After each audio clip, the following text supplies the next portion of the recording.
Tire covers have been part of Formula One since the mid-1980s, but come in 2024, it will be something from the past after several aborted attempts to ban them. The idea of banning tire blankets has rebounded in F1 for years.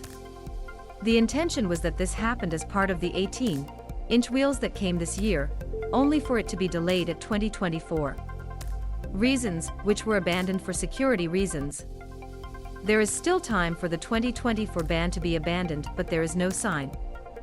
While Pirelli has not yet started its 2024 rubber development work, there has already been slight progress in this direction with the reduction in the temperature of the tire coverage to 70 degrees Celsius compared to the maximum of the last year of 100 degrees Celsius and 80 degrees Celsius.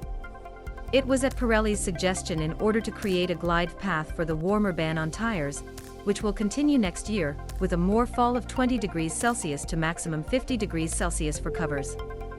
This is a reasonable decision that addresses the great concern about the prohibition of tire covers, the security repercussions for the lack of adhesion during the warm-up phase.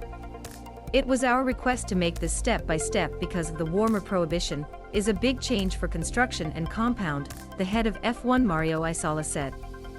There is a common idea that we just need to design different compounds and that everything is fixed.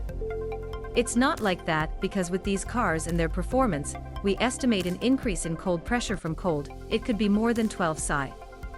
And that makes the imprint completely different.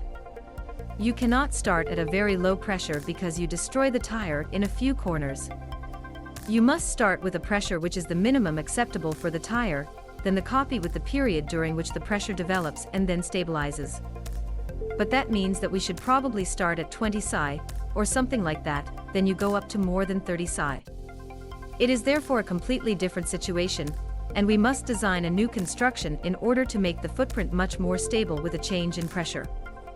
Running F1 tires at 30 psi is clearly not an option, as it goes to the minimum pressure of the family pressure.